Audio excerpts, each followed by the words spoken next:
All yours, sir. All right, so it appears we have a quorum, so we'll call the meeting to order. I'd ask the city clerk, if she's present, if she would call the roll. Well, we have to pledge allegiance first. Mr. Chair, we're gonna do the pledge of allegiance real quick, and then we'll get on to that. Right. Pledge allegiance to the flag of the United States of America, and to the republic for which it stands, one nation, under God, indivisible, with liberty and justice for all. Roll call. Chairman Oliver, Here. Vice Chair Mike Sutton. Here. And I do not see Mr. Russell online as of yet, but if he pops in, I will mark him. Mr. Schott, Here. Councilman Scaletti, Here. Mr. Studer, Here. Councilman Bartholomew, Here.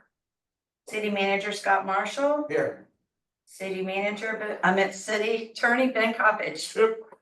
And I know that the alternates, Mr. Beach and Mr. Dukes, will not be present for this meeting. And Mr. Russell just popped in.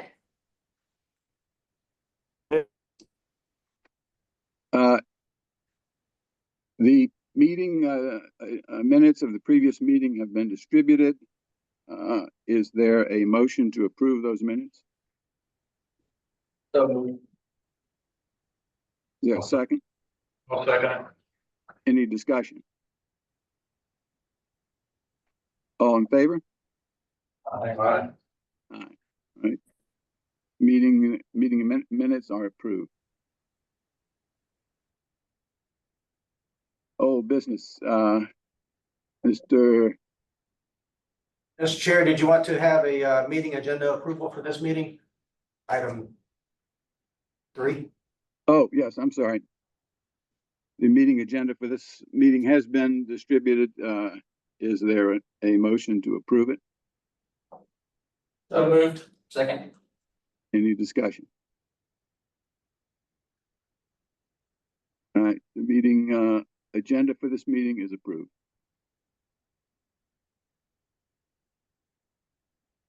Mr. City Manager, do you wish to discuss the first item of old business, communications update? Yes, we have reached out to the Bureau of Coastal Management regarding your question on, you had a question on backfilling versus other options and the permitting implications of each. We do not have a response back from the Bureau of Coastal Management yet. There was an indication from them that they needed to get a response from a different authority, a higher authority than them. So we are still waiting on that response. Did they happen to give you any time by which they hope to have a response? Mr. Dominguez, did Bureau of Coastal Management give you any idea of when they would be able to respond to that? No, sir, because they were holding those meetings up, I'm assuming in Charleston or Columbia. Okay. So Blair did not give me an exact time, sir. Okay.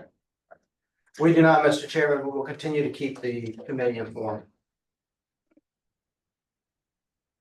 And how about the South Carolina agency and National Park Service?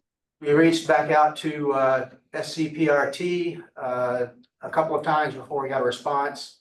Only to be told there are no new developments, and the person they're working with on the NPS side is not the person they normally work with on the national park side, and they last had contact with their person in May. And they've sent another request for a meeting to discuss the lease, and they're waiting on a response for a meeting date. And I guess I'd ask, did they give any indication as to when that might be? They did not. Until they make positive contact with the National Park Service again, they can't provide that date. No. Okay, I guess at this point we need to discuss future meeting dates.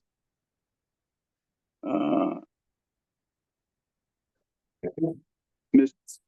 City Manager, I believe you have proposed in the past that we try to follow a Monday meeting schedule.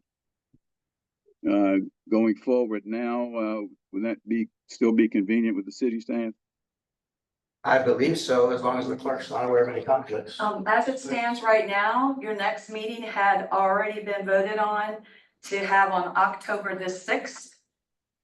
which is the first Monday in October.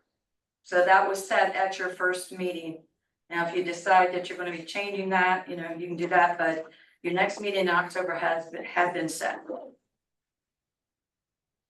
All right, and I believe that we have at least a tentative date to have an interim or an initial report to the city council in mid-October.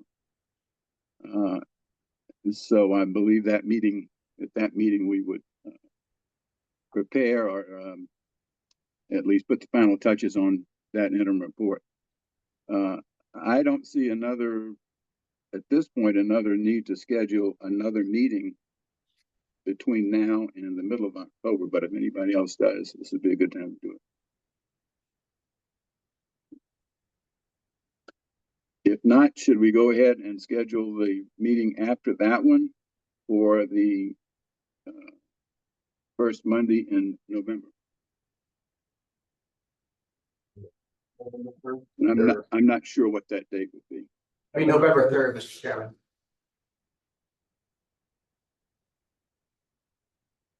that all right? That's okay with me. Is it all right with the rest of the members? Okay by me. Okay.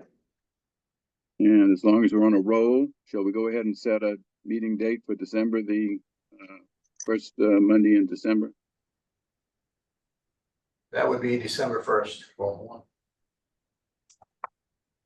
I would say let's lock those in now. We'll have 2 meetings to make changes if we need to. We have October, November, and December. Correct. All right. Is everybody okay with those 3 dates? Mr. Chairman, if you have your report or your deliverable for council ready in time, there's an October 14 council meeting where we can put you on the work session to present that to council. If not, we can schedule a special joint meeting of this committee and council meeting. That was 14. That's 14. But we would need that information from you by what date, Tracy? Probably by, For the October meeting? yeah, we would need that by the September, I think it's the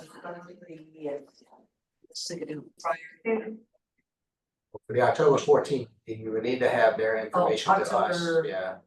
Absolutely no later than October than 17th. than the 7th or 8th to get that in the meeting packet. 7th or 8th of October? Yes, sir. Yes. The finished product of whatever you wanted to deliver to them. Well, since the meeting will be on the 6th, I suppose we can probably go ahead and book that. Okay. Of course, reserving the right if in the event we find we're simply not prepared for it, we could always ask for an extension. Of course, of course.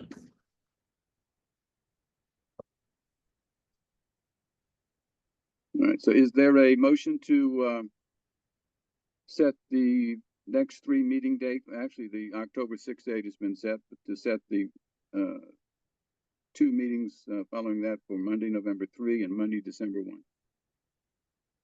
Make a motion, so move to your comments, sir. Second. Second, Second from Mr. Scalati. any discussion? All right. All in favor? Aye. Dates are approved. I think this brings us to the engineering presentation for phase 1A.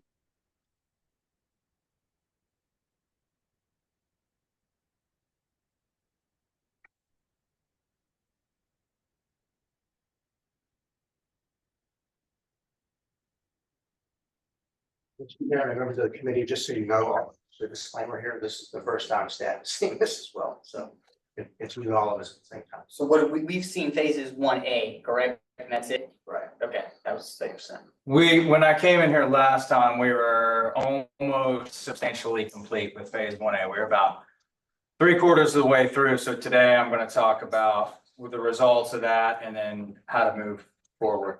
Sir, as you present, would you go ahead and state your name? Yes, so that yes, the yes. audience listening knows? My name is Bill Barna. I'm the project manager for the Waterfront relieving our waterfront parking platform project. I'm with McSweeney Engineers. I'm with our CEO, Dave McSweeney. Chris Mack is with JMT. They did the water level analysis and a lot of the structural analysis. And with Davis and Floyd, also part of our team. You can go to the next slide. So in phase 1A, we engaged all of our team members. I'm just going to go into a little bit, talk about each one of their roles and kind of what we did. So if you want to go to the next slide. The whole point of phase 1A was just for data collection. That's all we were trying to do is collect the data and then do the structural analysis of the existing structure. We all know how that turned out, but I'll go into that in a little more detail here in a minute. We'll talk about phase 1B today, which is the final data collection effort, and then going into phase 2, which is where we kind of the rubber meets the road. We start talking about what are we going to do with the structure and how we're going to fund it. So that's what I hope to be talking about today, and we'll probably be talking about more or less about phases 1B and phase 2 for the next probably couple of meetings that I come in here and have in front of you guys. So if you want to go to the next slide, I'll kind of go through the key tasks. First thing we did was as-built survey. So we did from the face of the relieving platform inland about 50 feet to locate all the utilities that may be in that waterfront structure. And then we did a bathymetric survey out front to determine the water depths and how much shoaling we've had in the front of it. We use that information for in the future, we'll use it for permitting, and we use it for the design, we use it for alternatives analysis, we'll use that information for the grant, if applicable. And then what we did is we actually plugged in, we used the data from the hydrographic analysis to assist us with some of the structural calculations we had. So we kind of incorporated all that. Same thing with the geotechnical information. We took 4 borings in front to classify the sediment that's out there, where the limestone is, what the soil properties in 4 locations in the front of the platform. We use that for the structural analysis of the existing structure, and then that information will also be used as we move forward for some of the preliminary design efforts.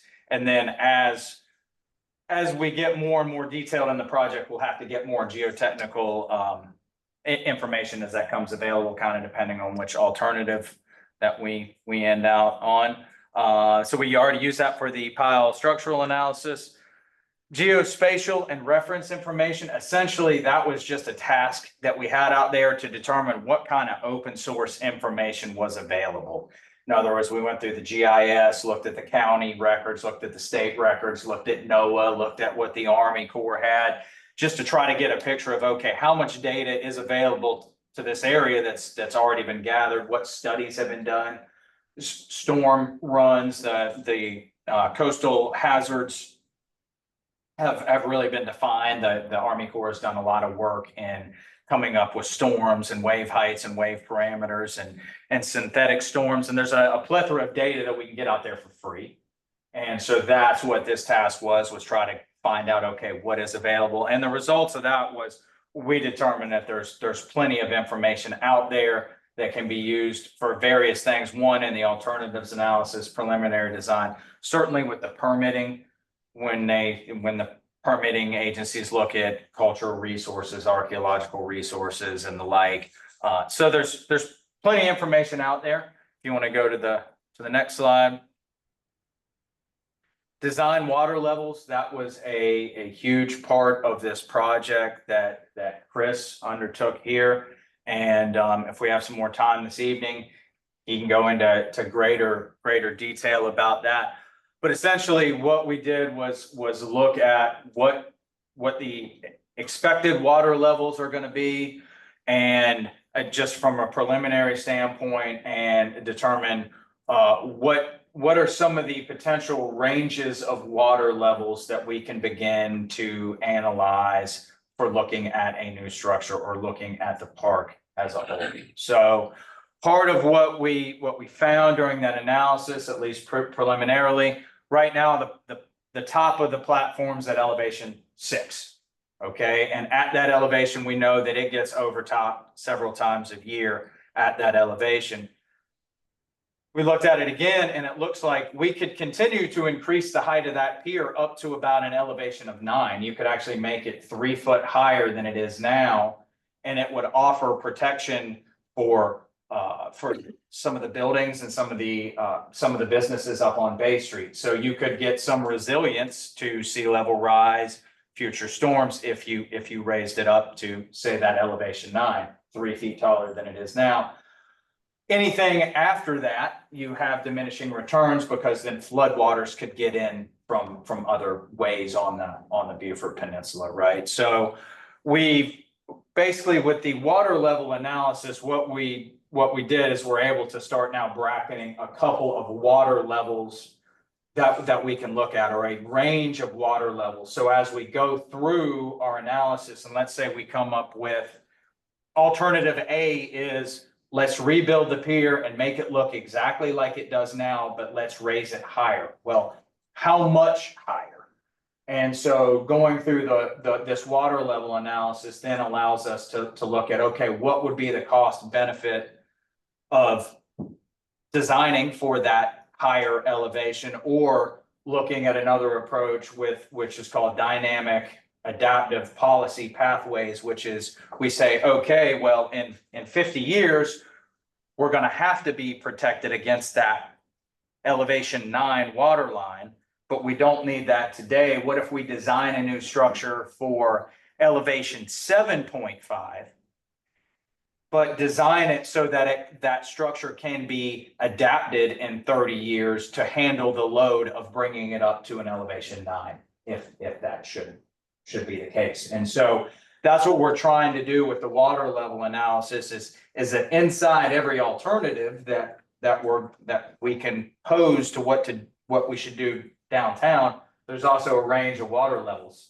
that you should look at and figure out, okay, what's an expected liability or an expected benefit for designing to this water level with that idea of looking at where's the water going to be in 50 years from now. So did I state that right? Is there anything you would like to add to that, Chris? No, I think you covered it well. Okay. And it basically is, for each alternative, like, let's just say, as Bill said, replace the platform. And in doing so, where do you start? What elevate? Do we build to the same elevation today? And so for each alternative, you'd say, what are my benefits? Well, that would be the benefits of an alternative would be the damages prevented to upland assets, land and buildings and other elements of the city. And then the cost would be, well, what's the cost to build that alternative? And then you also look at co-ecological benefits. So if any of the solutions involve, say, living shorelines or ecological features, you can include that as well. Or on the upland side, hardscape and things like that. But where Bill was going is, you don't have to address, say, 25 years from now, the predicted sea level rise for an intermediate sea level is X, say 2 feet, plus 10-year level of storm surge. You don't have to build to that today if you take an adaptive capacity path, or the dynamic policy pathway, which is basically from the Dutch dialogues. It's a popular technique used in the Netherlands. It's what City of Charleston used, New Orleans uses it, Norfolk uses it. And you say, well, what do we need to do to deal with today's flood threat and water levels and waves? Could we build? Let's just say we go with replacing the platform with a similar structure. We can do all of this, the foundation design and construction, to hold a larger crest elevation later without having to redo the foundation. That's kind of what we did at the low battery seawall. The low battery seawall was raised about 2 feet from previous grade, but they can accommodate 42 more inches into the future. And so what you would do on the policy pathway, you just say, okay, let's build it to 7 feet, knowing we've got the capacity to go to 9. And then the next generation of managers or planners or engineers will evaluate and monitor sea level rise, changes in climate, or hurricane climatology, that maybe storm surge elevations. And they may arrive at a point where they say, hey, you know what? It looks like things have changed, but hey, good news is 25 years ago, they were visionaries about what they built then, and they can raise the elevation to a higher level without a very modest investment along the waterfront, because again, the foundation's built today. And the additional cost to build that foundation today is incremental to what you would have to do in the future if you started from scratch. So that's the goal here, is to provide yourself a flexible design solution that can accommodate future threats. And you may conclude in the future, hey, you know what? Sea level rise is decelerated. It's not going up as high. It's not as big of a thing. Great. Good news. We don't have to exercise that adaptive capacity, but we've got it if we need it. So that's kind of the approach. And then as Bill mentioned, the range of water levels that we're looking at, say 6 feet to 9, 10, is based on the current topography of the platform and the waterfront and the flood extents, both for that immediate vicinity.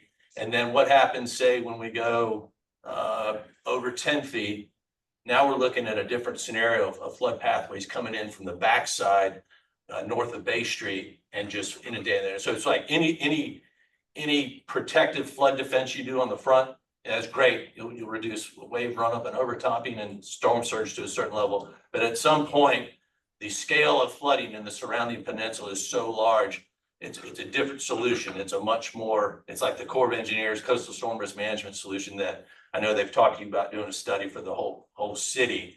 That's where but again, take that into account in the evaluation of your alternatives today, because you might say, hey, you know what? It's highly likely the Corps might come in here with a solution for the entire peninsula to 11 feet or 12. What's the additional cost? So we were going to design this for 7 plus adaptive capacity of 9, but maybe we think about 11 in case we want to leverage that in the future in conjunction with a Corps coastal storm risk management study, which is, and again, that's what the city of Charleston has done. So the low battery seawall, which is about a mile of a waterfront promenade, but it's also a flood, it's a flood wall, if you will.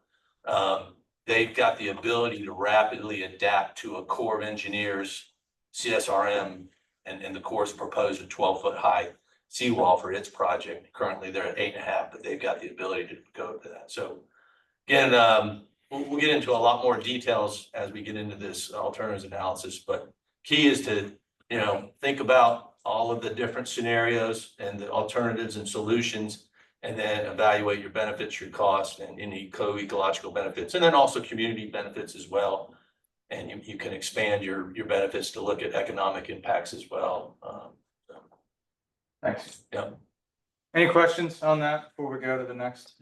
One question, do you know the elevation of the center line of Bay Street? Based on your study so far, because we're talking 7 at the seawall, or 6 at the seawall. It varies. I know along let's just say we're facing the waterfront along the east side or to the right. That's where we start to get some penetration of flooding and flanking on the order. I don't know, it was around, I want to say around that 9-foot range is where that, and then also on the other corner, the predominant center line portion of Bay Street is pretty high and dry, it looks like, for that range of water levels. But Bill, do we have that graphic in the? if we, We will, the topo didn't go up to that's where we're going with this. but a good point that we forgot to mention here is that what you do on the platform as and considering flooding and what you can do in addition to building the platform, providing all the other services that it would provide, recreation, tourism, and all that. As far as the flood defense section, Bay Street comes into play because you could do some things along those portions of the low-lying portions of Bay Street that get overtopped at certain water levels. You might look at, hey, maybe we could just raise the crest elevation of Bay Street 1 foot without minimal impacts to the surrounding properties and all those issues and stuff. But Bay Street does play into it to a certain point. But again, once you get, it was either 9 or 10, certainly 11 feet, NAVD 88, the entire area is so it's just the whole city's overwhelmed with flooding, and what you could viably do to Bay Street probably becomes unfeasible. Thank you. Yeah, go to the next slide. So that was the water level. So the structural analysis and capacity determination. So last time I was in here, I said the results weren't looking favorable. That was after we had a draft run done, okay? So we modeled the platform. We built a model of the platform. We looked through the design plans. We pulled their load combinations off of there. We pulled all their structural details off there. We built a model. At the time I came in here, we were modeling it using an assumed point of fixity. Okay, and what we were looking at is at the time, we did not have the final results of the geotechnical analysis. The point of fixity we're talking about is at what point below the mud line, below the channel bottom, does that pile become actually fixed to the earth? Is it bound from movement, right? Is it prevented from rotating or moving at all? So running that analysis, the piles essentially failed. Okay, with plugging in an assumed point of fixity. Right after that last meeting, then we got the geotechnical analysis and we went back and we started we consulted with the geotechnical engineer and we said, well, did we maybe overestimate our points of fixity? We're using one point of fixity for the whole bent, and we know that the way the pier is, there's a seawall and then it gets deeper out in the channel. So we use the results of the geotechnical exploration to go back in and tweak the model. Okay, what we're trying to do is look for favorable results, right? Is there any way that we could go in and work the model to give us a favorable output? Now, what's important to keep in mind is the whole time that we were doing this, we were also negating any lateral loads. Okay, so we took the vessels off the platform. So I wasn't really concerned about loads from vessels, but we were not looking at wind loads. We were not looking at wave. We were not looking at current, and we were not looking at earthquake loads for lateral.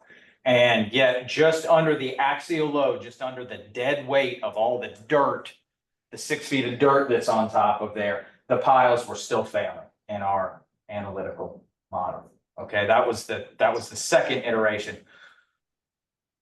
In that second iteration, what we had done is we also went back in and we looked at the numbers they were using for their design, and they had used a 200 PSF live load on the platform. That's a very heavy live load. That's 200 pounds per square foot. Very heavy load. It's double what the code would require that load to be now. So we said, okay, well, let's do this. Let's half the load and let's run it again. We're still having the same issues. Come on. So we went back and we took another stab at it. By this time, I'm playing the devil's advocate because I'm trying to figure out, okay, can we make the model work? Is there anything we can do to get the model to where we can all sleep at night?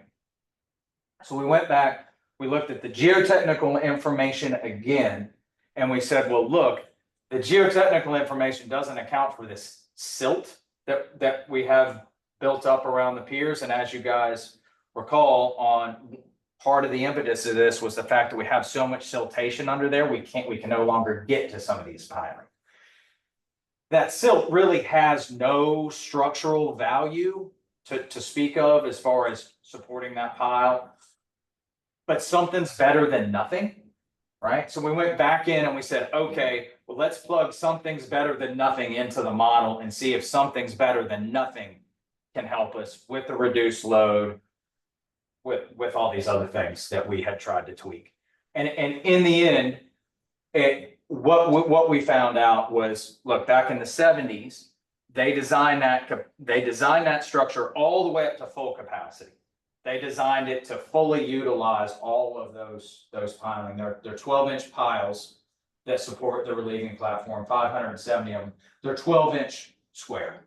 In today's application, you wouldn't use less than a 14. You'd probably be going 16 to 18, okay, on a wharf of this size.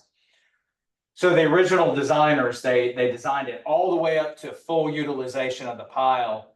And to top it all off, the analysis also considered a full pile section. Okay, so at the end of the day, we looked at it and we said, well, it's failing under the axial load, looking at a full pile section, and we know that there's extensive deterioration. We've got multiple locations where we either just don't have a pile section because the pile has failed, or we have a very reduced pile section.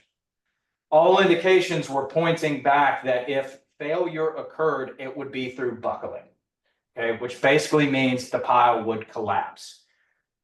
Structures are designed to fail ductily, very slowly over time, so you have a chance to get out of the building, get off the bridge, get away. There's some kind of advance notice.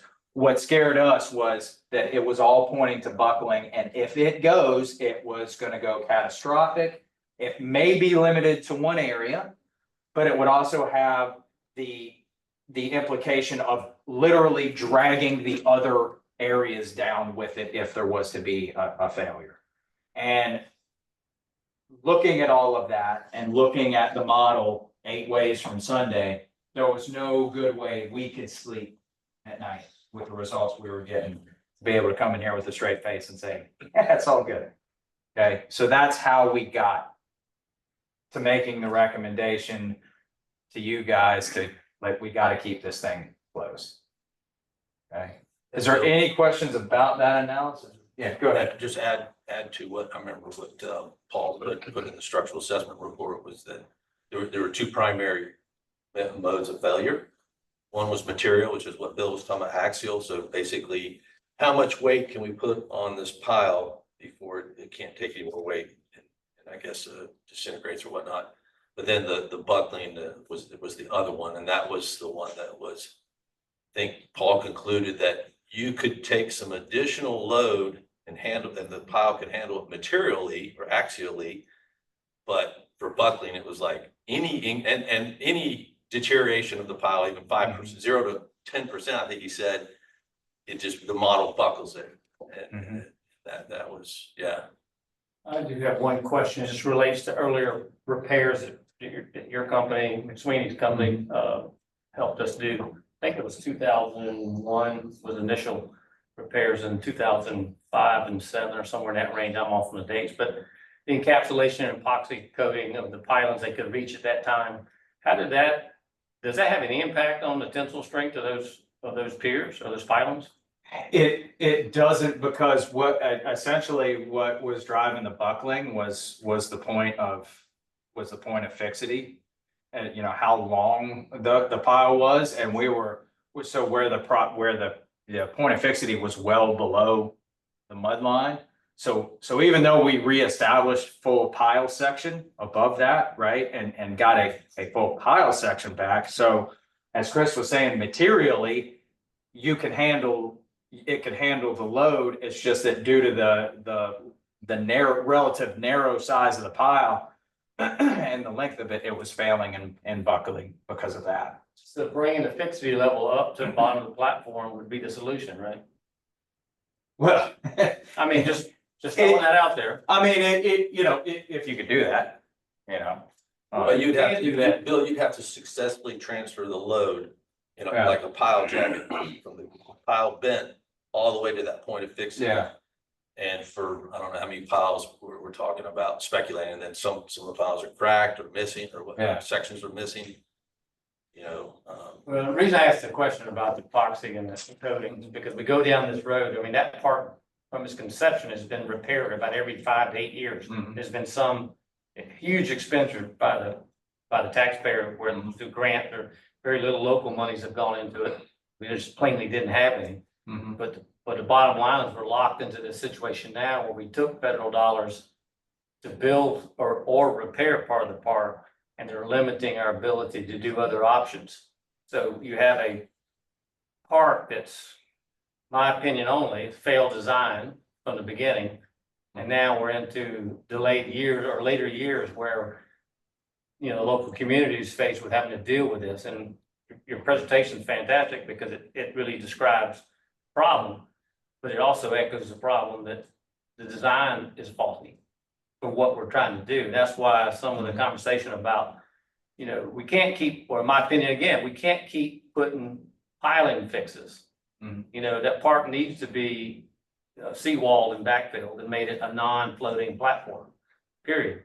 So if we don't find that solution, then we're gonna be faced with this over and over, because I mean, I can't wait to see to the point where you get to maybe some remedies or solutions, but if you tell me we're gonna rebuild the platform, I'm not gonna be supportive of that, you know. Yeah, well, I mean, ultimately, Talking about repairing, you're not talking about repairing or replacing individual piles. no, I'm not talking anything now about repair. In fact, I'm getting ready to tell you all that there's no really feasible repair out there.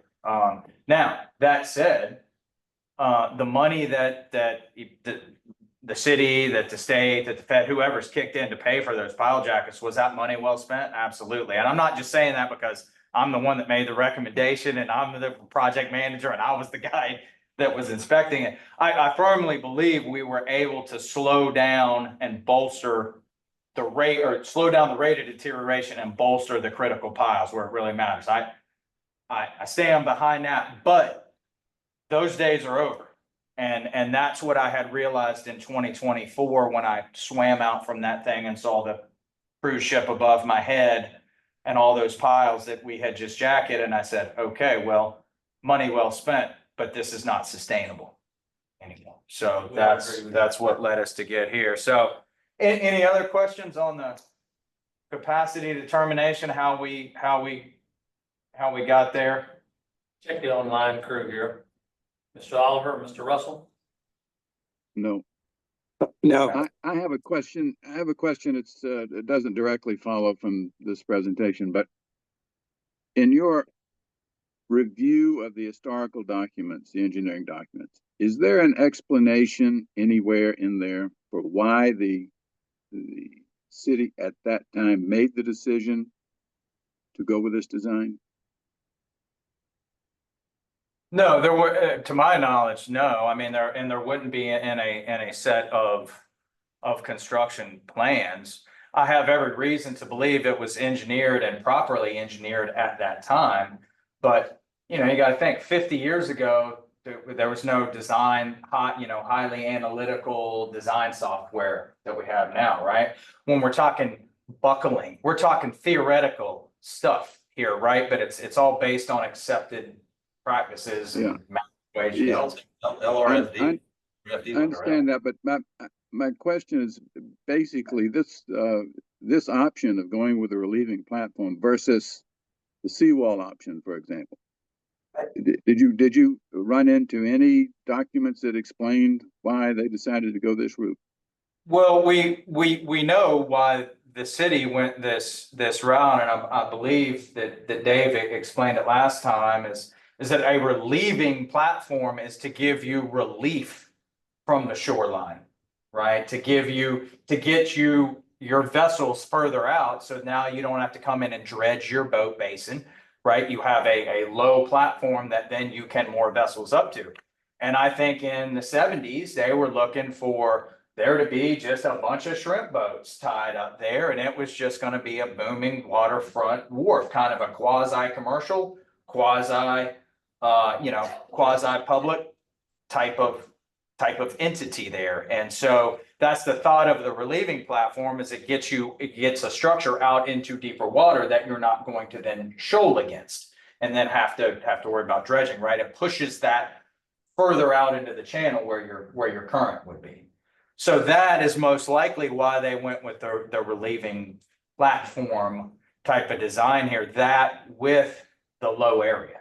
You know, the fact that the land itself was probably at elevation 5 or 6 or even lower than that. So, Well, there's so many ways you could talk about this particular problem and project, but I often think hindsight now, if we'd looked at needing a relieving platform, if we'd built it out of different material, you know, if we had a wooden wharf down the seawall, we'd still be doing maintenance and repair, but we wouldn't have these loading issues. Because we wouldn't have 6 foot of earth on top of it. We'd have a walking promenade. So question goes back to, do you remove the platform and go back and do a different style relieving platform at a less cost? that's where we're getting to.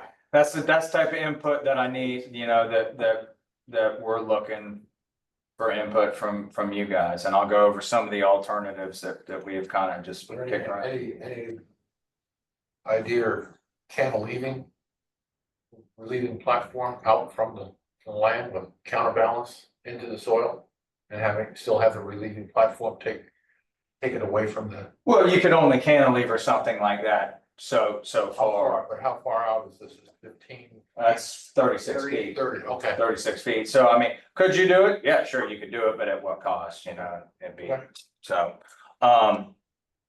So anyway, so let's go. I think that was the last task in phase 1A. So that's just a recap of, so our recommendations with phase 1A were to keep the platform closed.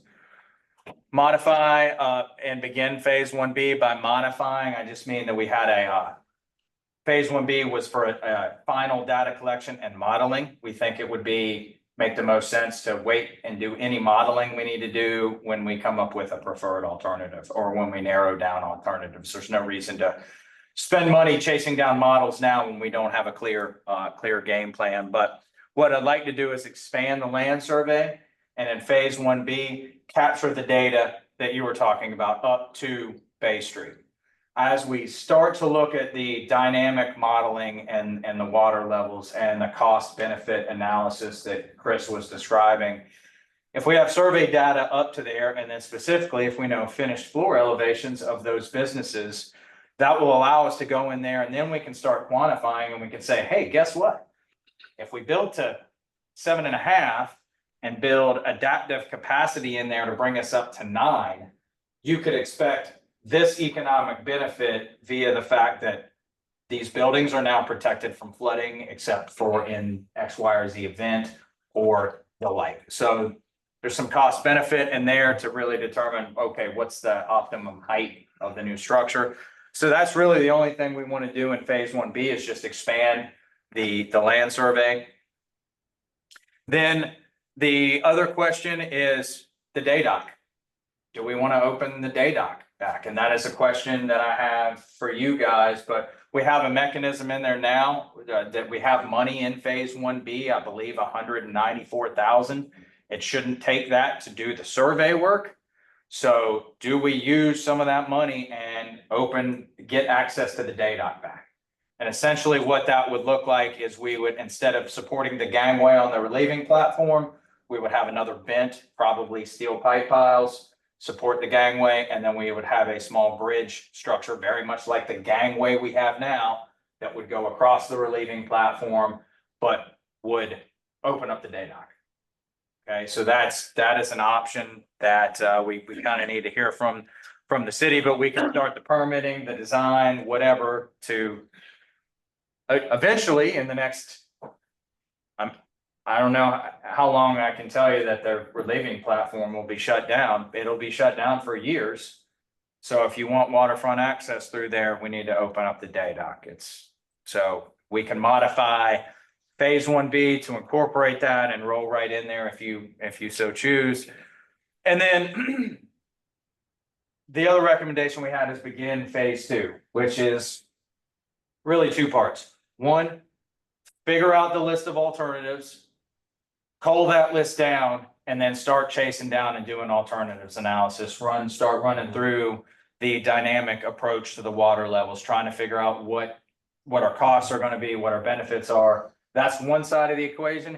The other side of the equation is chasing down all the grant money that we can possibly find, seeing if it's even out there, seeing if there's anything through any of the government agencies that could potentially fund all or portions of this, and what caveats may come along with it, right? So there may be money out there, but Chris spoke about a living shoreline. Maybe there's billions of dollars out there for a living shoreline. Well, that's probably not going to help us here. But if there's something that comes with a caveat, hey, maybe that goes into our alternatives analysis, and it kind of drives our decision making if we can get millions and millions of dollars if we maybe shift our approach. So. Bill, can we go back to the discussion on data for just a moment? When you talk about being able to open the data again, would the work that goes into doing that be considered a repair to the existing structure or new? Because there's a different permitting process for each one, right? Isn't the repair a little faster permitting process? It would be because because we have to put a new structure in the water to hold the upper end of the gangway. It would be an individual permit. Okay. which is a new permit. It would not fall under maintenance and repair. But, What's the cost? of the 30 permits we have in our office currently, I see that one being probably the easiest one to get, honestly. Any way to estimate the timeline on the permitting process for a project? 36 months? How does Three to this six, work? yes. If we were to go in and repair and do this work at the day dock, how does that work impact what we're looking at? Are we going to the relieving platform? Can the work on the relieving platform be kept separate from what was invested to repair and replace the day dock?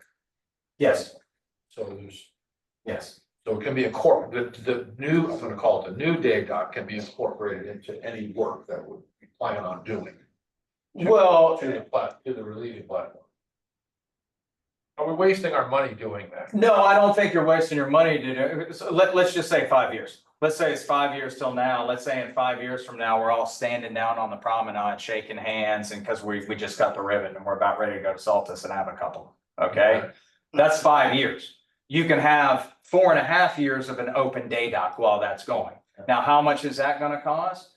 We've got a contractor on board who I can guarantee you by the next meeting can tell you exactly how much that would cost, but let's say it's $150,000 to drive some more piles and do another bridge. Maybe it's $200,000. Well, $200,000 for 4.5 years of that access. Not only that, you got a federal grant that says you got to maintain that access for 20 years.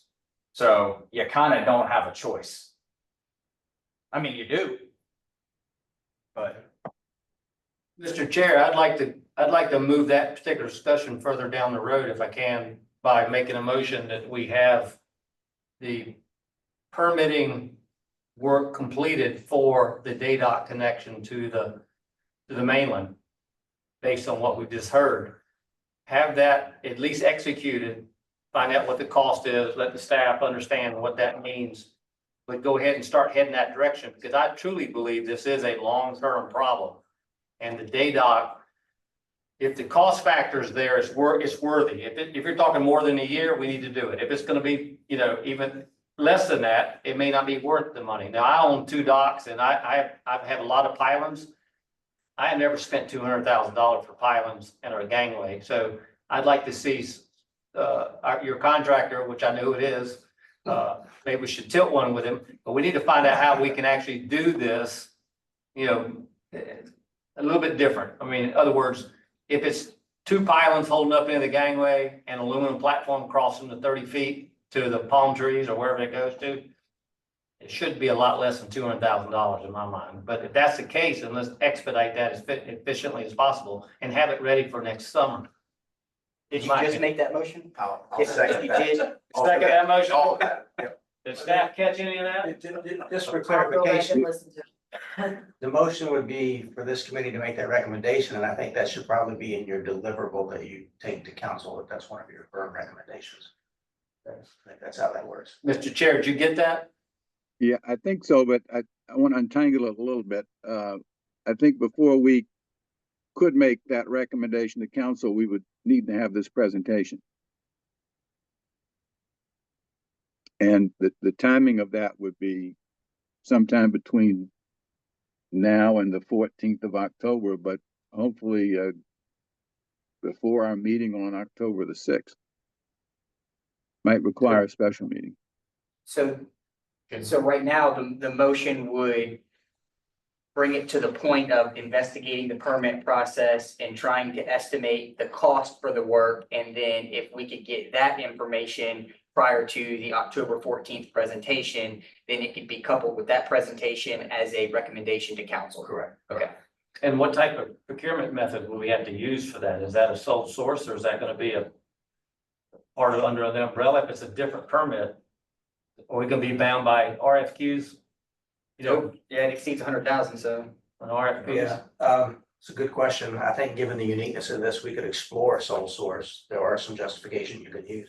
I'm not gonna guarantee we can until we have a chance to look into it. Yeah, I mean, they have a highly qualified and probably you'll find out is, person that can do that, who's done work and has experience on our waterfront. maybe that's the justification, but this should be a no-brainer that DADOC needs to be opened. So does there need to be a motion similar to what Mike just stated to get us to that next point of basically getting the information to have it at maybe our next meeting or before October 14th? Yeah, you guys just need to decide as a committee, that's part of what your set of recommendations will be to council, because ultimately, your job is to take in all this information and process it, talk about it, and then ultimately make recommendations for council on what their decisions will be, because they ultimately make the procurement decisions, they ultimately make the decisions on which design will be chosen, if the DADOC will be open, but they're gonna rely strongly on what you say. So it's just an ask, all asking you to do something. Execute the information so we can present to council to make the appointment. If I may add, so for us to do the engineering that would take and the permitting, it's relatively inexpensive and could probably be done by October 6th and working its way through the, magical gears of bureaucracy. By that time, I'm saying that the permit could and the construction could be, that doesn't have to come out of our kitty for phase 1B. But what we would need to know, I guess, is if the direction is, look, we're modifying your contract to use this money instead of additional data collection, which we still need to do. Steve's got to get out there and do more surveying. But if we say, hey, we're going to earmark X, we would just need to make sure that we're good on a contractual level with the city. Right, and that would be the key, to make sure that our contract covers that, the ability to. Yeah. To call that option and do that, so we would have to examine that from a procurement standpoint. So we have a motion and a table. How do we take it to conclusion? Well, let me suggest something. What I hear is that we need to collect information in order to assess it and be prepared to make a recommendation or give advice to council on October 14th. And that information consists of engineering data as well as construction data, and cost data. And I would feel comfortable with having a special meeting or maybe an online meeting sometime between now and October 6th, so that we would have this information in hand and could consider it and vote on a recommendation on October 6th.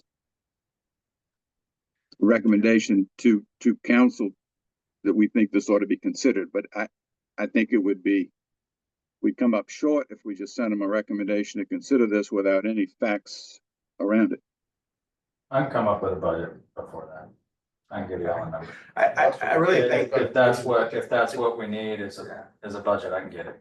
I think that the job of this committee respectfully is a little more simple, and that is, and I don't mean to demean it, but that is, your recommendation to council would be, if there is an opportunity to open the DADOC and it's feasible, then that's what the city should pursue. I think it's that simple. Scott, if I may, actually what I was going to say is, I don't think it's good to get that data, but I think it's important to get this process moving through the bureaucratic scheme. So I think the recommendation, if nobody's opposed to it, is to send that recommendation to analyze for the council to open up the DADOC as quick as possible and analyze that. And I think you ultimately will accomplish the same thing, and would preclude the need to have another meeting to talk about the data or the cost or any of that. As council can just hear that. Right. In the Next meantime, body would probably hear it on October 6th before we heard it on October 14th, so you'd still have a Sure, decision yeah. to hear it, You would. digest it, and then. I was even saying we can pass the recommendation up quicker to council and let y'all entertain this earlier and get the process started. Because I've gotten calls over this thing being closed. So if there's a way to get it back open, get people to utilize it. We can provide a quick update to council at a work session on September 9th.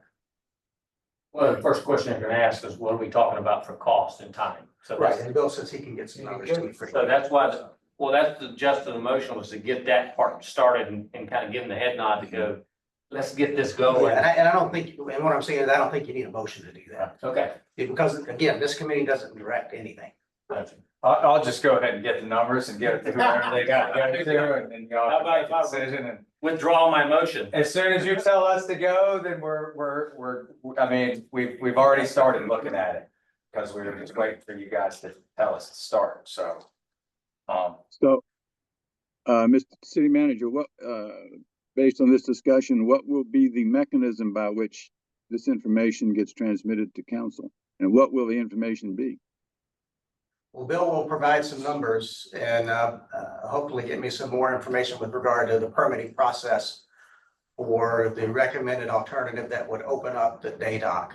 And then we can communicate that information to this body and to council simultaneously, for that matter.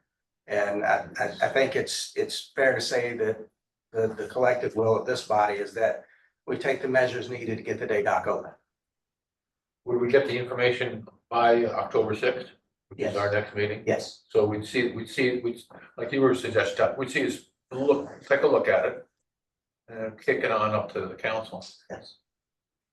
Yeah, y'all have it way before that. And they'll provide a schedule and a cost. Provide Yeah. cost, I mean, I can give you a swag on a schedule, I mean, that's, That's fair enough. Sounds like the longest portion is the permitting. it always is. We would have an engineered estimate of cost at least, right? You'd have the contractor's estimate of cost, but yes. That's better. So assuming that I gave you the engineer's estimate of cost was 200 grand. the recommendation and the cost is feasible and the full council supports moving forward in that direction, it sounds like we could potentially get permitting process started, and maybe, I don't know how long construction starts, but it could be open before summer. You'd have a permit by the end of the year, I'm pretty. Okay. You'd have a state permit probably the Fed, I doubt, it'd probably fall under regional general permit and the state. We'd be fine, in 3 months, and then, but the longest part is, that's the permitting and then getting on a contractor's schedule. Right. You So know? we'll go ahead and begin looking at our procurement options we have for that. On this case, O'Quinn built the day dock to begin with. He's a member of our team. He's the largest outfit around here. He's the guy that I'd recommend. He's who you're gonna get a cost from. So just so we know, we're all one big happy family. We're ready to go to the next slide?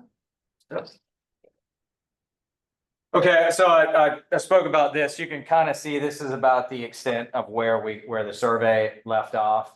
And then all the bathymetry out here. Here's the day dock we were talking about.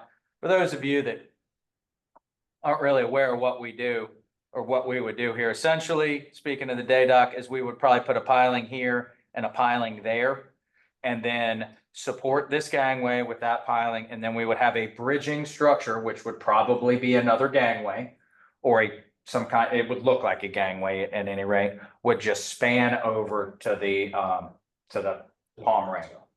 And that would be that. Then you would actually have access back. But again, we want to extend the survey in phase 1B just so we can capture all the data and figure out, okay, well, if we do go in with a bigger platform, how much resilience to sea level rise or future storm events can we provide to the rest of the city just by this one project? Another huge thing to consider about this whole thing is that parking lot at the end that's almost as big as the day dock, right? And we know what happens to the parking lot. The parking lot gets flooded. So that's some of the things that we'll look at in the alternatives analysis and with the dynamic approach. Well, doesn't really do you that much good to have a relieving platform at 9 when the parking lot is still at 6. You can drive your car in there if you want 2 feet of water up in your floorboards, type of thing. So that's part of that as the analysis unfolds, but we need the survey data to capture that. So that's phase 1B. The next, go to the next slide for me, please. Now, I discussed this grant investigation in phase 2 and development of alternatives and alternatives analysis in phase 2. So our recommendation is kind of twofold. Look, let's start 1B, but let's also start phase 2. 1B is have Davis and Floyd go out and get the rest of the survey information. And then while they're doing that, we can also be investigating some of the alternatives. Now, before I go into some of the alternatives, a couple things. We got together with our team. Every team member that was up on that first slide coming in, we all got together and had this little charrette. And we said, okay, let's just brainstorm. Let's throw every idea out there, however oddball it is, and see if we can get it to stick to a piece of paper. And if it's stuck to the piece of paper, we have it listed. Okay, I think we've got about 8 alternatives without looking at going through different water level analysis of every alternative, right? So you could even looking at different water level elevations, different pier elevations as like sub alternatives inside of these alternatives. Some of the ideas are kind of far out there. Some of them are not. It just depends on the input from the city, from the public, and from this committee. And that's what we need, because honestly, we don't want to analyze 8 alternatives with 4 sub alternatives each. We don't want to spend the money on that, because we think at the end of the day, it's going to be too big of an alternatives analysis for anybody to wrap their mind around. What we would like to do is sit down with you guys. This is probably not the best venue to do it. Maybe, a longer period of time, some morning or some afternoon, and sit down and do the same thing and say, okay, well, here's our ideas. What are your all's ideas? How can we meet in the middle? How can we cull these down to the 3 or 4 most advantageous options to analyze, to vet, to get cost information for, to see if there's any grant applicability, and then come back and make a selection on the preferred one. So keep that in mind as we're talking through, that this was just, we're throwing darts at a dartboard here on this one. So if you want to go to the next slide, some of the things that we had, some of the things we spoke about. An alternative, anytime you do an alternatives analysis, you look at do nothing. Okay, what happens if you don't do anything? You let it fall away. What's the impact on the city? What's the impact on the park? What's the economic impact of doing nothing? The second is repair the structure. And that's really almost a non-starter to begin with. We came up with a bunch of off the wall. Maybe you could, maybe if you did this, you could do that type of, it'd be like a cat chasing its tail or a dog chasing its tail with that. We have it up there because is it possible to repair it? You could go in there, you could take all the fill out of there, you could take the deck slab off the top of it, you could drive new piles. At that point, you've just rebuilt 3/4 of your platform. Why would you continue to repair when you're already in the middle of a full rebuild at that point? So the repair alternative is almost one that you can kind of throw out, because it's just any way you slice it, it's time value of money. The repair is probably not going to be worth the money you put into it. Hey, Bill, I want to add one point to that. Yes. However, if you expand the input to stakeholders and citizens, and somebody's going to ask, let's say that's not in your alternatives analysis report or whatever, and they're like, well, why didn't we look at repairing it? I can't believe the city didn't look at repairing it. But then if you include that in your alternatives analysis, you have the data and the information to say, yeah, we looked at repairing the existing structure, and here's the benefits and costs and other things that are associated with that. That's why, even though all likelihood it's going to fall out from final selection of a preferred alternative, or say 2 or 3 preferred, it may be worth including in the alternatives analysis, just because your public is going to expect it. And that's the reason it stuck to the paper. Sure. On Yeah. the first run Exactly. through, it was, about half the room shaking our head, and the other half going, oh, maybe. Yeah. So, again, this was after about 4 hours of the people that you guys selected, racking our brains trying to come up with stuff. Another option out there, again, maybe a non-starter. You could go in there and you could take the 6 feet of backfill out that's in there. That is really driving the analysis. That's what is driving the analysis, is the fact that you have 6 feet of dirt that weighs 115 pounds a cubic foot. So 700 pounds a foot of dead load, 750 pounds of dead load per foot is what you have on there. So could you go in there and take all that dead load out of there? You could, and we could go back in with a foam substitute. They actually do make geofoam, where you go in and you could put foam down, and we could probably put the tabby pavers back up there. But what does that get you? It delays. Right, so again, it's stuck to the paper here. But do we really need to go fully vet that as we go into an alternatives analysis? Because you guys would have to pay for us to analyze it. Is that really, at the end of the day, is that something that's worth analyzing on here? Maybe it is if it saves $100 million or $50 million and gets us 10 more years down the road, or maybe it's just a non-starter out the gate because, it doesn't, it doesn't really get us where we want in the long term. So this is kind of where, some input will be needed. Rebuild the same size and shape platform. That's an option. We just build back exactly what's there, a little bit better, build it to code. Don't put those fascia panels on the front of it so you can access it for maintenance. And then again, this is one of those options where we would use that dynamic adaptive pathways approach to figure out, okay, we're going to build it back. Let's look at building it back to 6. Let's look at building it back to 7. Let's look at building it back to 8. Let's look at building it back to 9. What's the incremental cost of going up to those elevations? What's the incremental benefit? And then, at some point in there, we figure out, okay, here's the best approach. It's build to 7 with adaptive capacity to get us to 9.5 in 25 years, if that's it. Another option is we could rebuild exactly what's there, but then look at what if we scaled it back, right? It's 36 feet wide now. What if we went 12? What if we went 18? Does that, what's the objective here, right? Is the objective to go back with the same exact footprint? Is the objective just to continue to convey people from the restrooms over to the marina?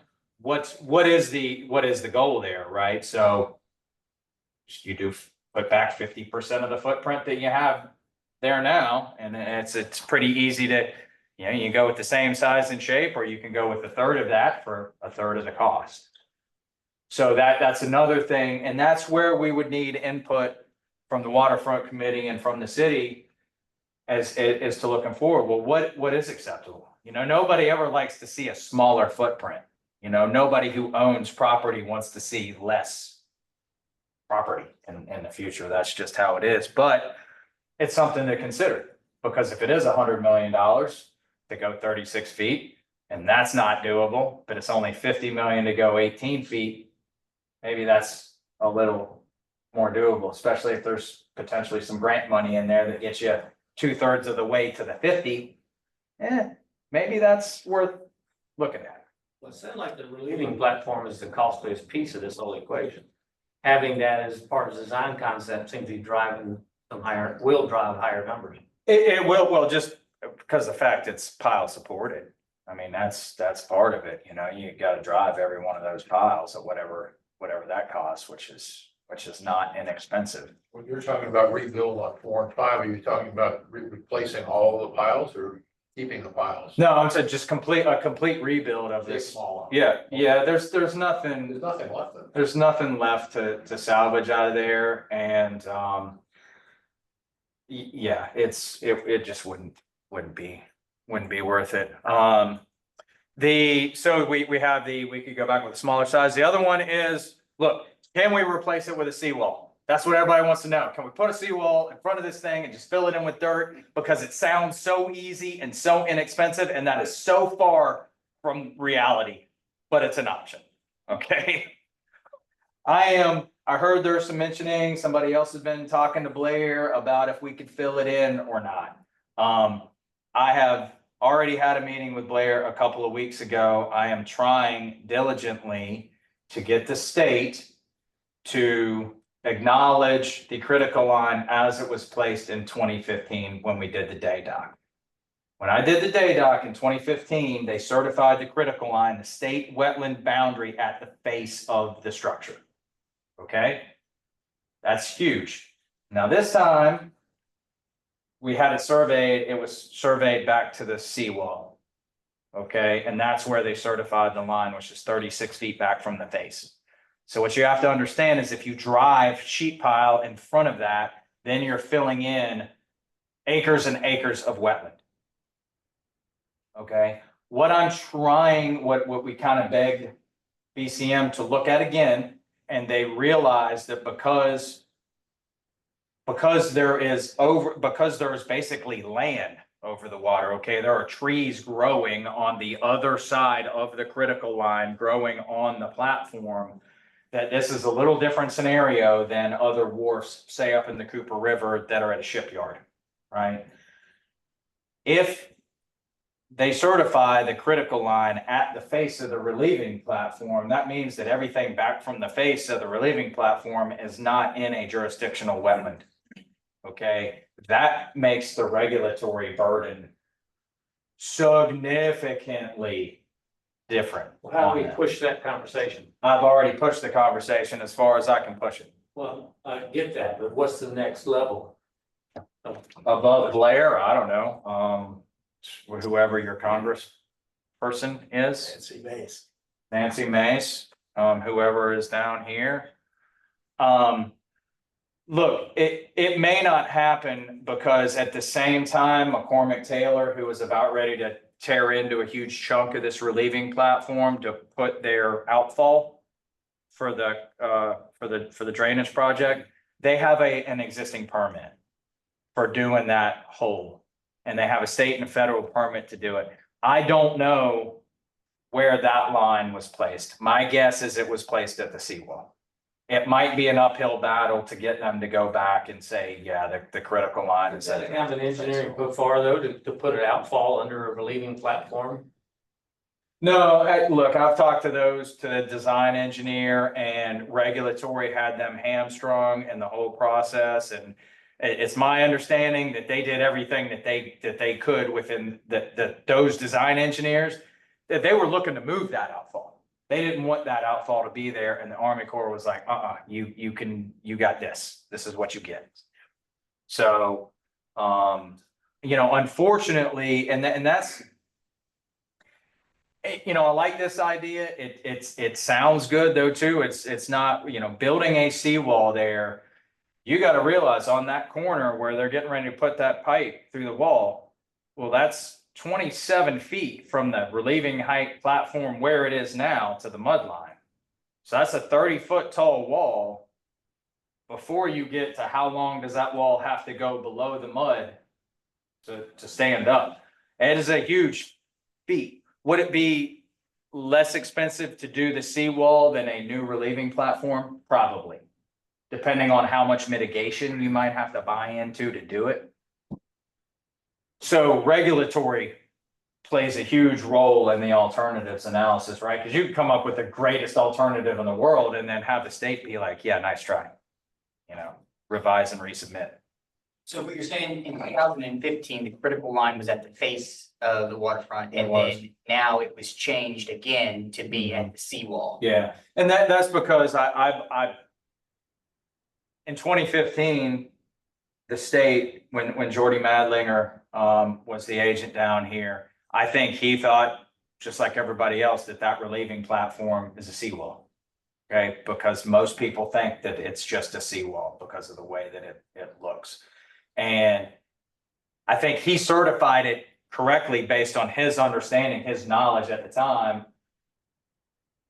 When Davis and Floyd had it done, Steve had it surveyed correctly based on his accurate knowledge at the time. And then I caught the discrepancy and I said, ooh, this may be enough of an opening for me to at least initiate the conversation with BCM, and Steve facilitated that conversation, and I hadn't heard back from him since then. So I imagine if somebody here has already talked to him about the possibility of filling it in and you're waiting for an answer from him, there's a reason that he hasn't given an answer to me either. It's because he's probably still trying to figure it out. Okay. and see if there is a mechanism where they could do that. Who at the local level needs, besides the engineering firm and the team, needs to be talking to this group? To BCM? So, Bill, let's, before we escalate this, we don't have a no to that. Yeah. It's still conversations are ongoing, so I would say, let us run it to the full course before we get more people and higher levels. So we're still discussing it, so give us a little bit more time. It's my recommendation. And I agree with that because I have not reached out to Blair since he said he would get back to me. And then I overheard a conversation in here that Blair was involved. So I imagine it's on his radar. And I'll reach out to him this week and see if he's given it any more consideration, but he may not be, there may be nothing that he can do. In other words, but we're trying. That would be huge. He understands how huge that would be and how important that would be for the city. I know that he does. And I believe that if he could make it work, that he would, if it's within his power to be able to do so. So we'll see where that goes. So anyway, replace with the seawall, and then you're back to that also. Okay, if you do a seawall out there, we're back to those sub options of what if we go 6, 7, 8? What if we protect that whole parking area, right? Another option, stuck to the paper, just do all floating structures. Probably get an entirely floating structure in there for half the cost of a fixed structure, with probably double the maintenance and double the replacement cycle. So, but hey, look, it's stuck to the paper. That's all I can tell you. It's stuck to the paper because it is an avenue that you could seriously look at doing, okay? Or follow me here, we go down to the hybrid approach and have more floating structures and fixed floating structures. What if you had, it just depends on, are we sticking with the status quo? Are we sticking with the status quo? You want 5 years, you walk out there and it looks exactly like it does today.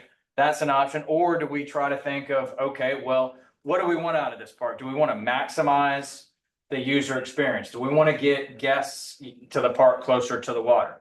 So in other words, do we want to have a linear dock feature where maybe a section of the park bumps out, then you walk down a gangway, you walk along 200 feet along a dock, and then that gives you another gangway that you could then walk up on to the other side? Do you have a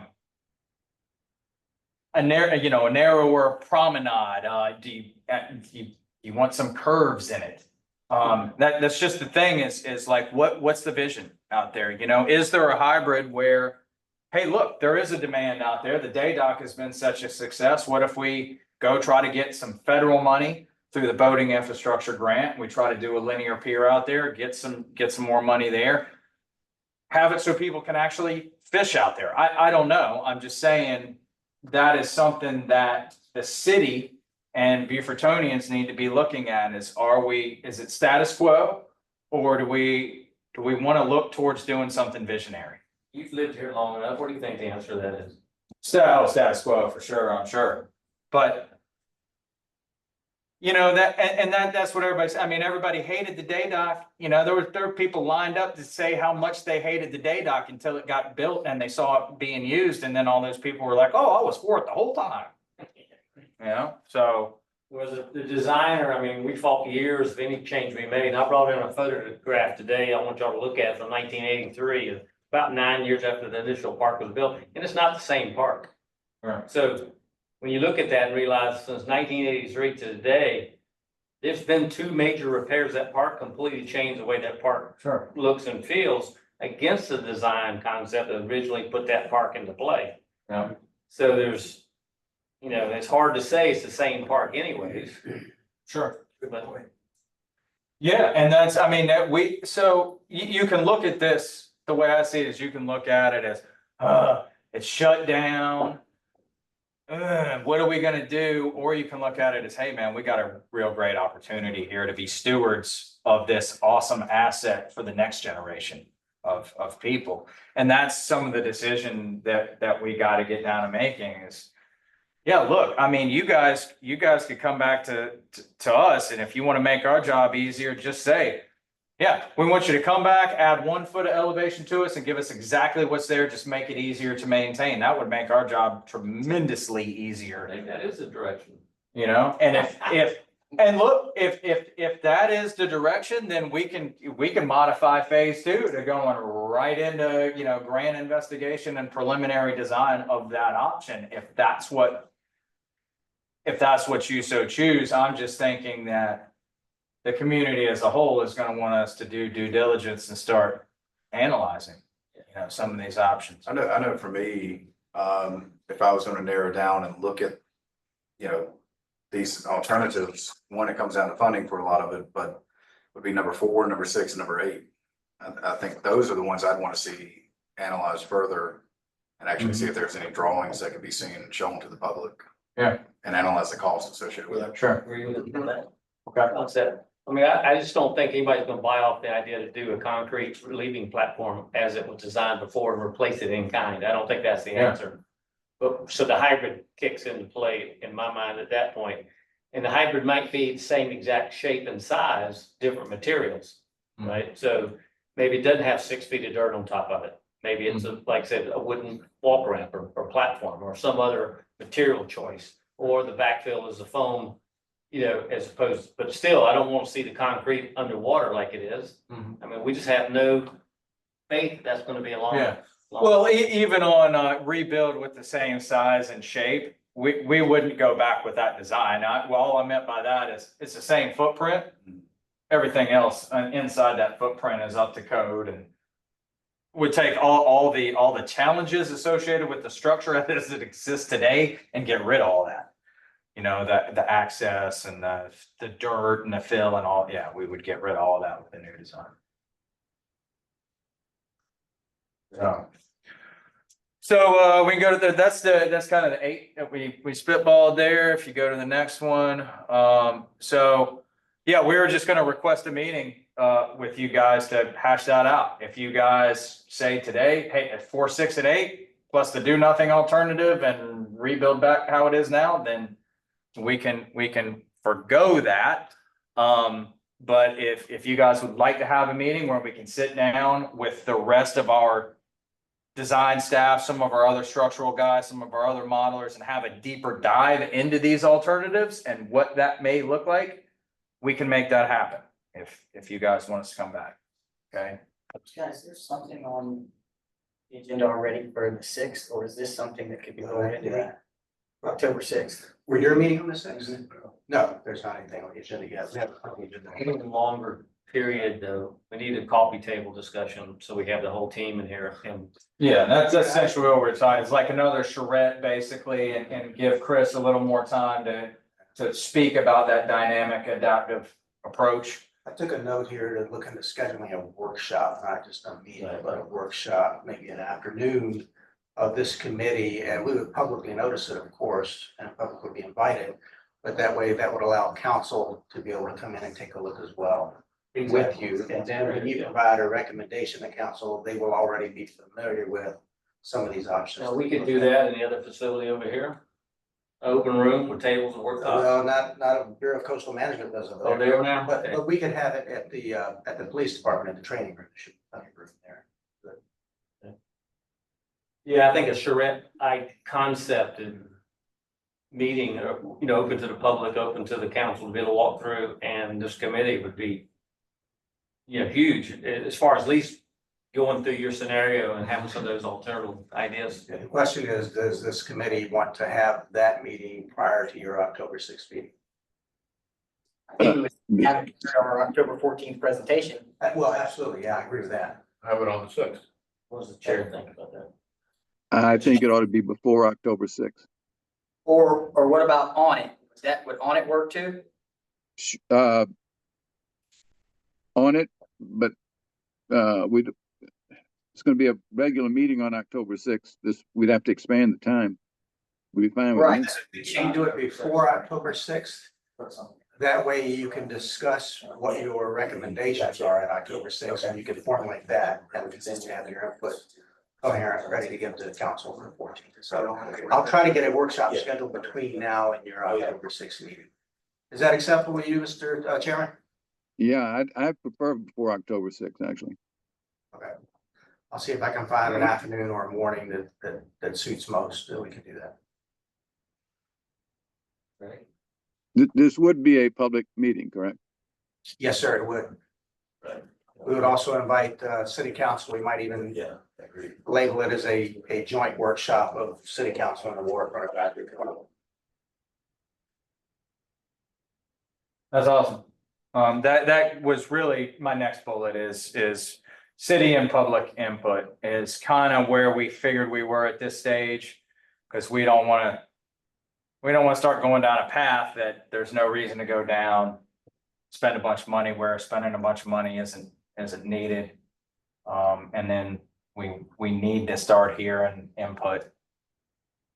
Because you guys are gonna own this facility. Is the idea of the waterfront park to be a promenade, or is it an idea that it would be boats or ships would be tied up to it? That goes to my next slide. Can we go to the next slide over here? Can we go to the old next slide? Okay, so this is some of the input that some of what I wanted to get out of here, the day doc. I needed to know, should we just go ahead and trudge on through? I'm gonna get you all cost estimates for that. I'll get that. I'll get them to my city contacts. Second thing, I gotta know. What are we doing with these cruise ships? Are they coming back? Are they ever coming back? Do we want them to come back? Does the city want them to come back? Does the public want them to come back? Will they ever come? That will play a huge role in the design of a new facility. If we have to account for 200-foot ships, we can do it, and it may not substantially drive the cost up. I mean, it will increase the cost, but obviously a lot of that will play into alternatives analysis, and that goes back to, in my opinion, at least, what's the vision for downtown? Like I said, I think initially when it was created, it was more of that almost commercial and, small fishing village, having the shrimp boats pull up and just having that ambiance of the commercial fishing industry at the relieving platform with, the public being there. Maybe that was some of the initial concept 50 years ago. It was kicked around as a passive park, and that's why we have that pavilion that's designed as badly as it is. But what we lost was a farmer's market pavilion to create that new pavilion.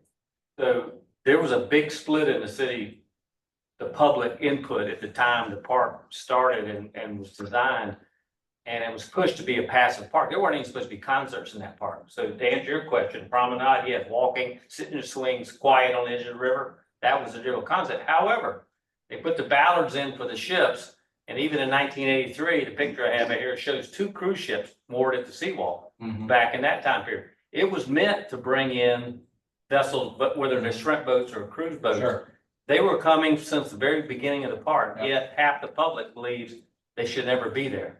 So you'll never solve that riddle of, wisdom. I had somebody told me, well, we can't see the river because of the boats. And you're like, oh, but it was 100% designed with that use in mind. There's no doubt in my mind. well, that's the question we put at Things this change. charrette. I think we ought to have some questions, and we ought to be soliciting those type of questions to get answers. That what do you feel about the cruise ship? You're gonna get a 50-50. Yeah.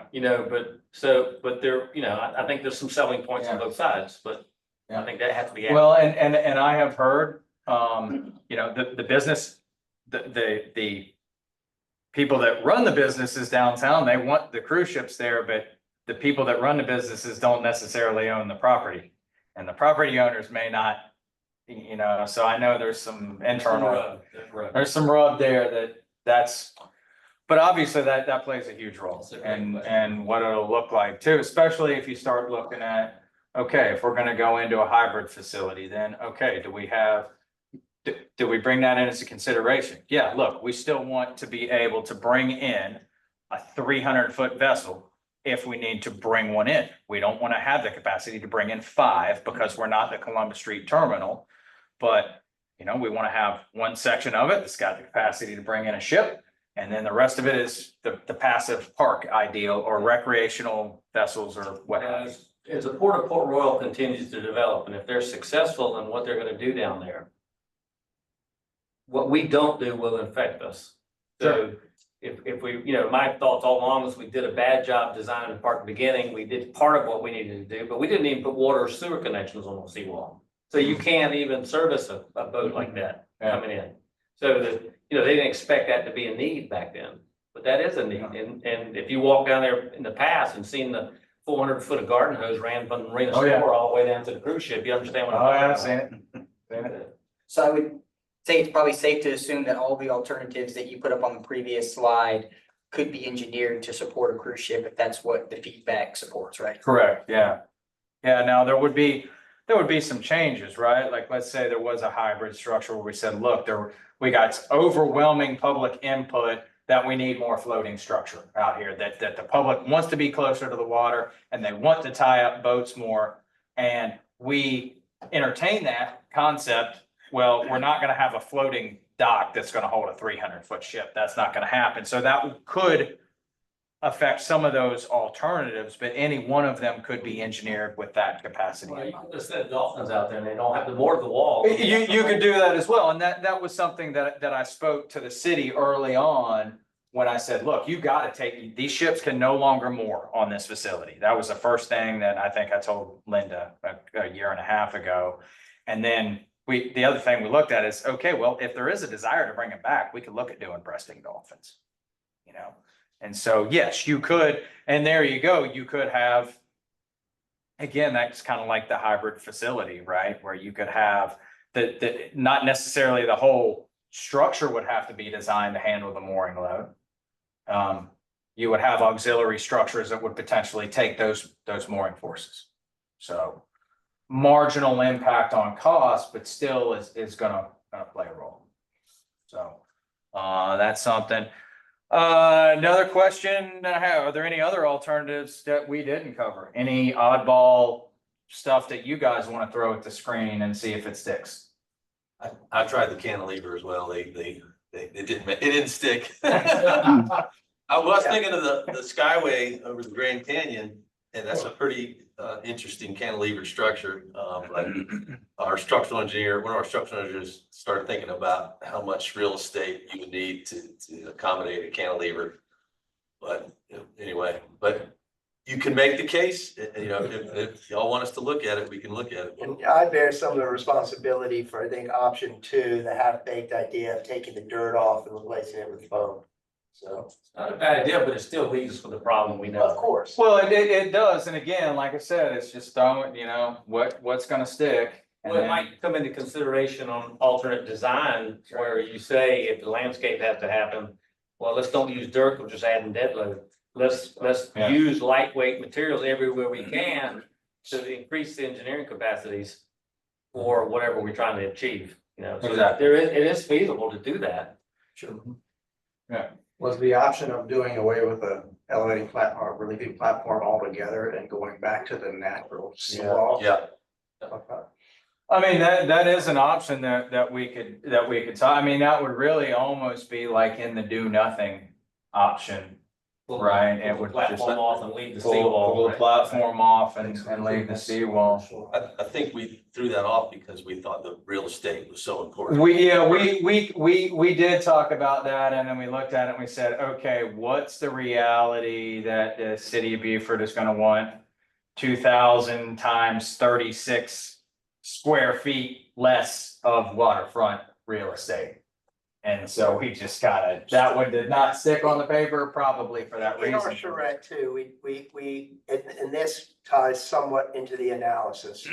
When we were going through the design drawings, when we look at the typical bed that's supporting the deck, that supports the soil, that supports the promenade, we noticed just through inspection that some of the piles, you know, it's called a batter, they're angled. Those batter piles typically are designed to resist lateral forces, right? Create a triangle, it's a rigid structure. the direction of the batter implies that the bents may be resisting some of the lateral force that that sheet pile is, it's resisting. So we're cautious about, when we go to any of these alternatives and fully engineer them to ensure that we do not continue to, unpeel and unravel more and more of the park.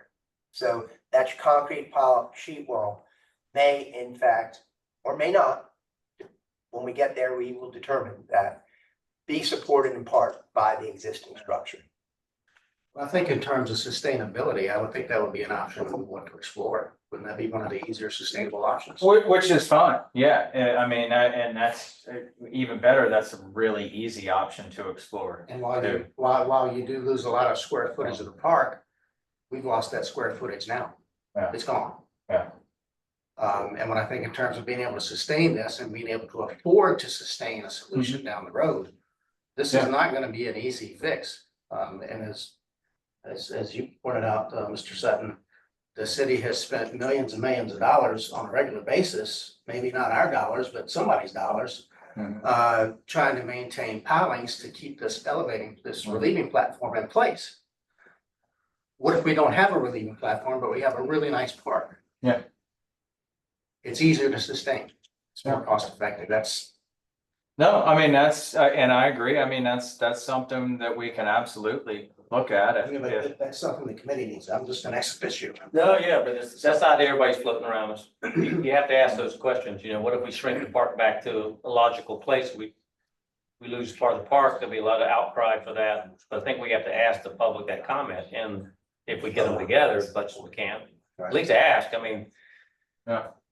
And that's really what we're trying to get to with this is figure out, okay, well, we want to be able to go back and reassure the public that we looked at all the angles, even if it isn't, maybe, even if they're not expressly indicated, hey, we looked at options 1, 2, and 3. And to somebody, I think it was Chris's point, somebody being like, well, why didn't you look at this option?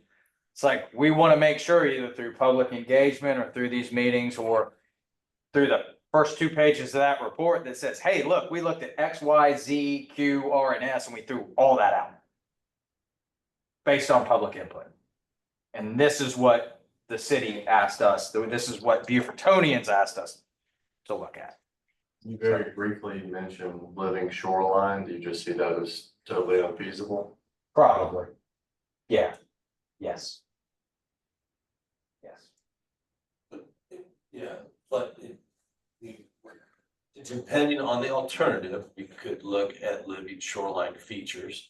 If you Explain that, people are hearing this, they're not gonna understand what. Well, like, for example, and again, I don't know if the bathymetry would feasibly support it, but like when the Corps was doing the peninsula seawall for Charleston, they looked at adding low sill segmented breakwater systems.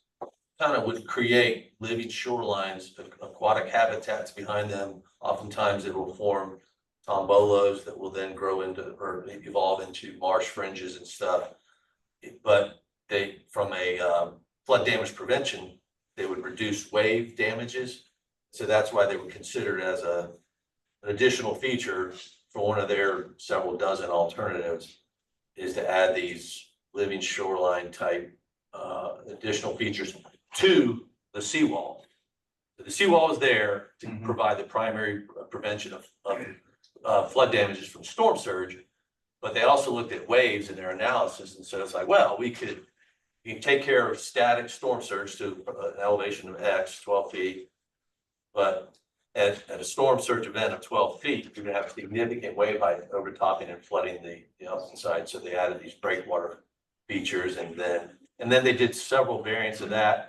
Another alternative is if you look at hardscape solutions that incorporate ecological features and the engineering features needed to establish your ultimate crest elevation. So I would say we would put some thought into that before we would just say, oh, they're not going to work. I'd say it's. Well, I think one of the main reasons I asked the question is because it sounds like there may be some grant money out there So where I could see that potentially coming into play, right, with living shoreline and the state of South Carolina's definition of living shoreline is a lot more stringent than neighboring North Carolina or Georgia.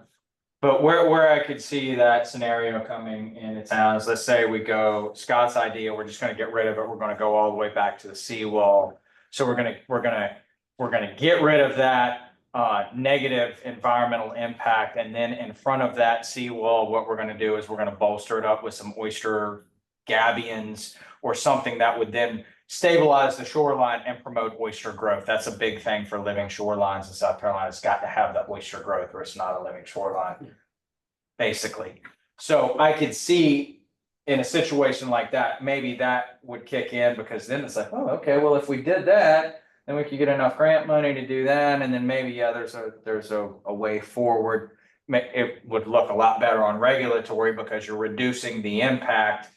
And so really feasibly from a financial standpoint and potential grant standpoint and an ecological benefit, then yeah, the most attractive option would probably be, well, just get rid of the darn thing. Just get rid of the darn thing, and then we'll see if we can get some grant money to stabilize the shoreline in front of it. Then it's just a matter of, okay, what's the public gonna say about that? Now they don't have their promenade, but they got some oysters they can look at every day.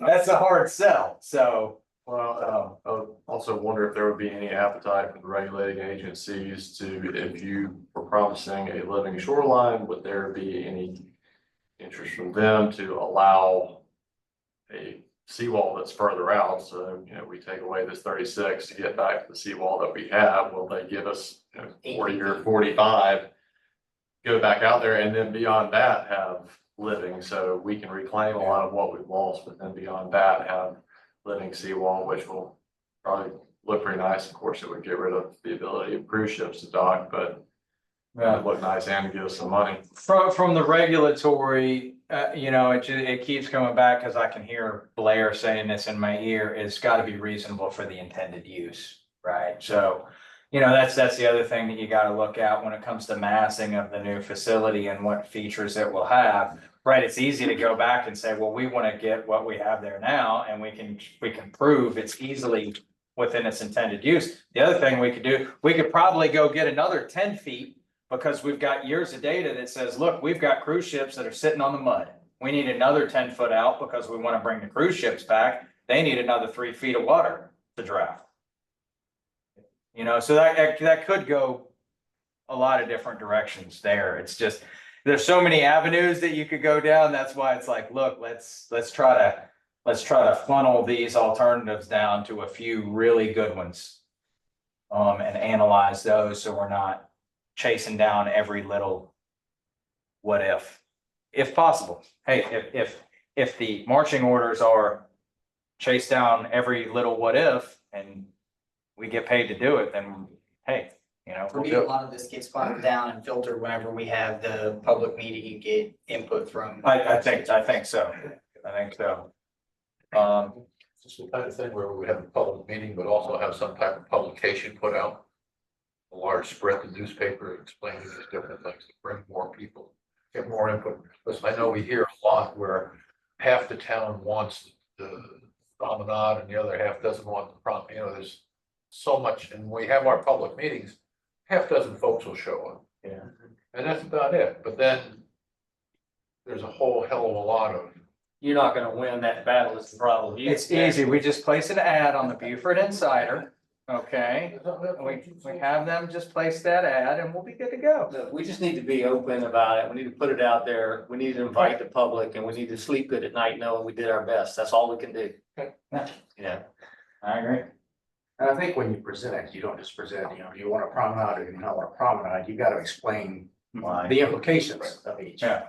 Well, that's why the round table or the coffee table discussion is important, but you gotta be able to ask like questions when somebody comes up and looks at what they're looking at. Let's get them a crayon and say, look, let's talk about this. Right. Here's the whys, the whats, and here's what we know. We're not experts in this, but what's your input? Let them have some input. That's how Family Street got redone, which a lot of people didn't like that. Power lines are gone. There's a lot of positives and there's some negatives to it, but it works.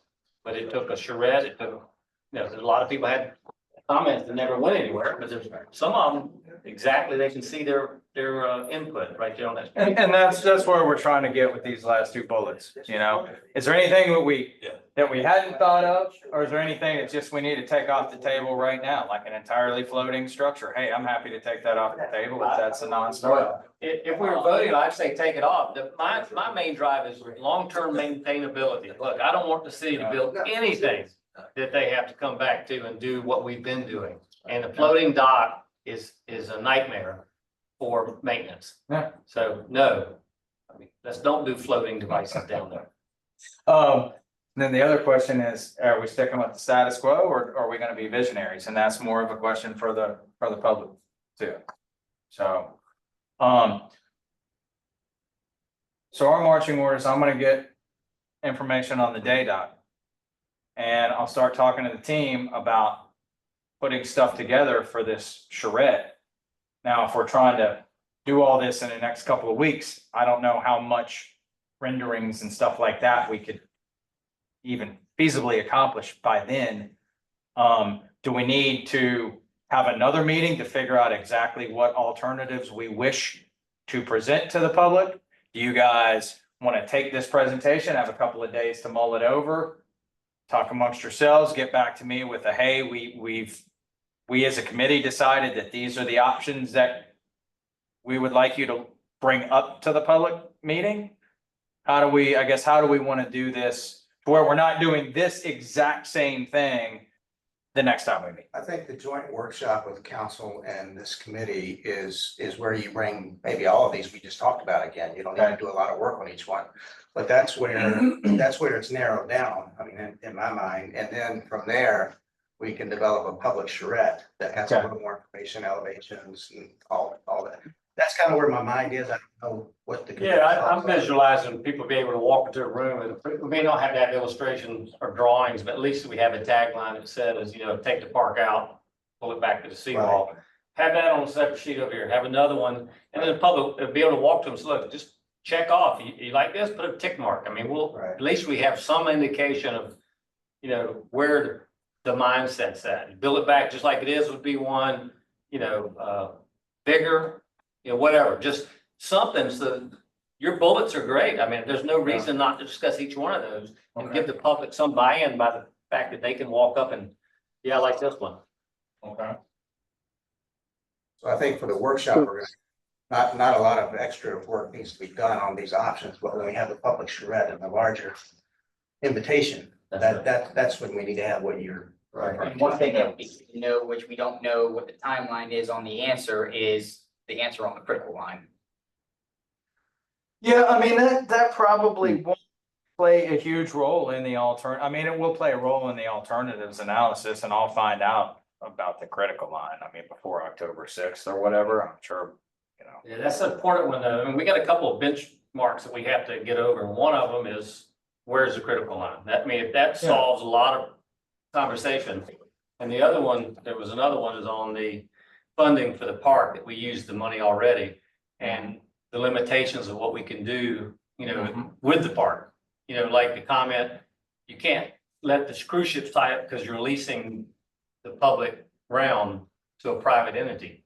Well, is that real, or is that just a comment? But we need to define those by understanding those, at least those two things. What strings are attached to the money that we've already borrowed? And then where's your critical line setback at? Yeah. Because I look at 1983 and there wasn't even a day dock, and there was one major pier on the dock, but the city had already permitted another one.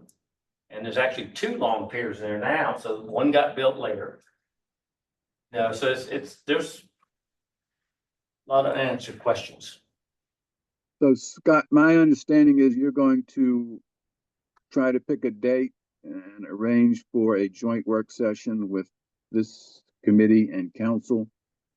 And the engineers will bring to the table the same set of alternatives for discussion at that point. That's what I envision, if that's acceptable to you, Mr. Chairman. Yeah, that's fine. My question is this, is that a meeting where we want to have in advance of that, a press release or just the regular public notice would be fine, and save the press release for a future meeting where the alternatives will have been refined and perhaps dressed up a little bit. That would be the shred. I think the answer is the media release would be with regard to informing the public about the shred, but certainly when we put the meeting packet together for the joint workshop, we can include either this presentation or modification of it to give the public some idea of what will be discussed in this joint work.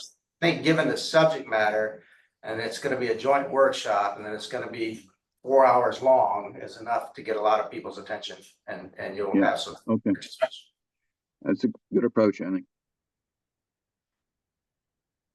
Would anyone disagree with that, or? Sounds great.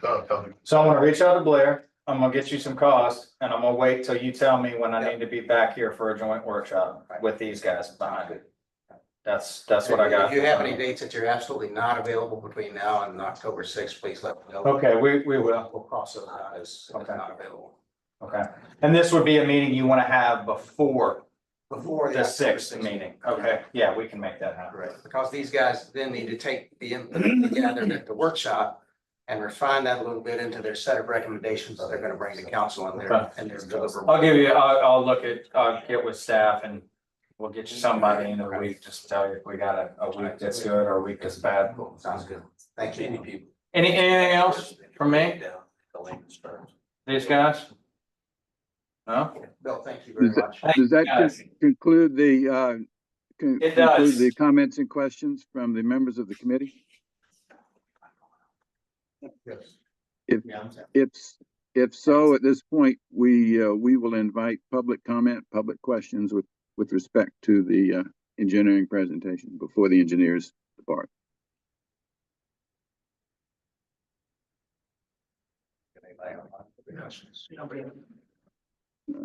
The minutes of this meeting will show that there were no questions or comments from the public.